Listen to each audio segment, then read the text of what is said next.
नमस्कार विद्यार्थी मित्रांनो, आज आपण संख्या विश्वम भाग 2 मधील आवृत्तीवाचक आणि समूहवाचक पाहणार आहोत. एखादी क्रिया किती वेळा होते हे आपण मराठीत ज्याप्रमाणे मी एकदा अभ्यास केला, दोनदा पाठ केले, तीनदा अभ्यास केला अशा पद्धतीने सांगतो, तसंच संस्कृतमध्ये सुद्धा ज्या शब्दांनी आपण एखादी क्रिया किती वेळा झाली हे सांगतो त्यांना आवृत्तीवाचक म्हटलं जातं.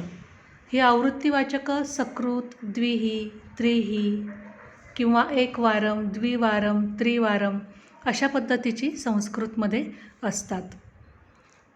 सकृत, द्विही, त्रिही, चतुः यांनाच वारम हा शब्द जोडून एकवारम, द्विवारम, त्रिवारम, चतुर्वारम अशा पद्धतीचे हे आवृत्तीवाचक बनत असतात. पंचपासून पुढे कृत्वस हा प्रत्यय त्यांना जोडला जातो आणि पंचकृत्वः, षटकृत्वः, सप्तकृत्वः याप्रमाणे सुद्धा ही आवृत्तीवाचक बनत असतात. त्याचप्रमाणे आपण बघतोय तक्त्यामध्ये एकपासून पुढच्या सगळ्या आवृत्तीवाचकांना वारम प्रत्यय जोडूनसुद्धा ही आवृत्तीवाचक एकवारम, द्विवारम, त्रिवारम, चतुर्वारम, पंचवारम या पद्धतीने बनत असतात. या आवृत्तीवाचकांबरोबर जो कालवाचक शब्द असतो म्हणजे दिवसातून किंवा आठवड्यातून किती वेळा हा जो कालवाचक दिवसातून, आठवड्यातून हा जो कालवाचक शब्द असतो तो नेहमी षष्ठी विभक्तीत असतो. उदाहरणार्थ दिनस्य द्विही किंवा द्विवारम, सप्ताहस्य चतुः किंवा चतुर्वारम. आता याच्यामध्ये दिनस्य, सप्ताहस्य हे शब्द षष्ठी विभक्तीमध्ये आहे. प्रश्नपत्रिकेमध्ये तुम्हाला जो ह्या संख्यांच्या बाबतीत एक भाषाभ्यासमध्ये स्वतंत्र प्रश्न असतो त्याच्यात तुम्हाला काहीही विचारलं जाऊ शकतं. संख्या विशेषणांचा उपयोग सांगितलेला असतो किंवा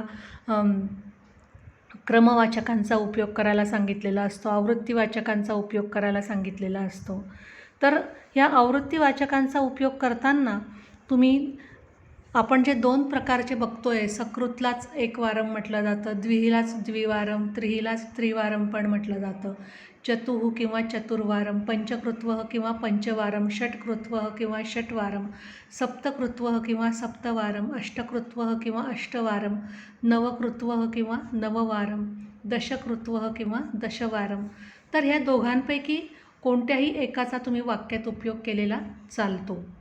आता आपल्याला आपल्या एक्सरसाइजमध्ये जी काही वाक्य दिलेली आहेत ती आपण बघू. पान नंबर 100वरची ही वाक्य आहे बघा. दशवारम कथितम मया किंवा दशकृत्वः कथितम मया असं पण चालेल.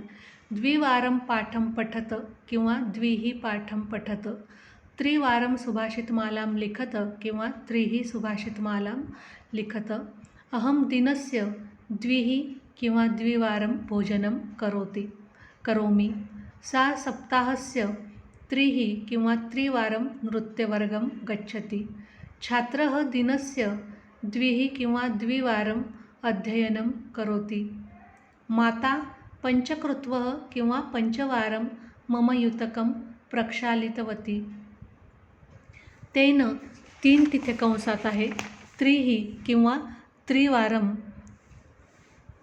प्रयोगः कृतः, सप्ताहस्य तीनच कंसात आहे बघा, त्रिही किंवा त्रिवारं संस्कृतवर्गं भवति, दिनस्य नवकृत्वः किंवा नववारं लोकयानम् आगच्छति, अस्माकं कुटुंबं संवत्सरस्य एक कंसात आहे, सकृत किंवा एकवारं पर्यटनार्थं गच्छति, अहम एकं पाठं दोन तिथे कंसात आहे, द्विही किंवा द्विवारं सम्यक पठामि, वर्षस्य चतुः किंवा चतुर्वारं परीक्षा भवति.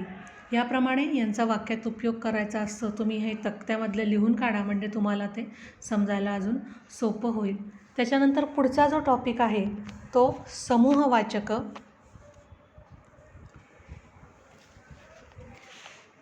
तर या समूहवाचकांच्या सहाय्याने समूह दाखवला जातो. उदाहरणार्थ द्वयम, त्रयम, चतुष्टयम, पंचकम षटकम, सप्तकम या पद्धतीने ही समूहवाचकं असतात.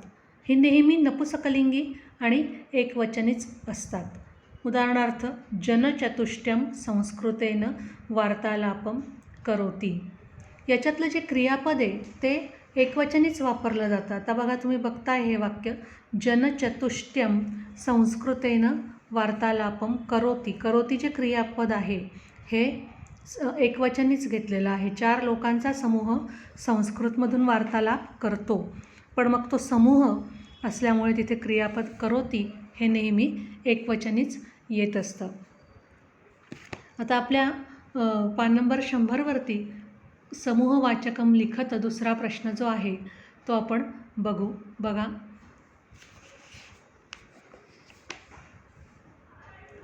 चार मुलांचं ते चित्र आहे, त्याच्यामुळे आपण त्याला असं म्हणू शकू बालक चतुष्टयम.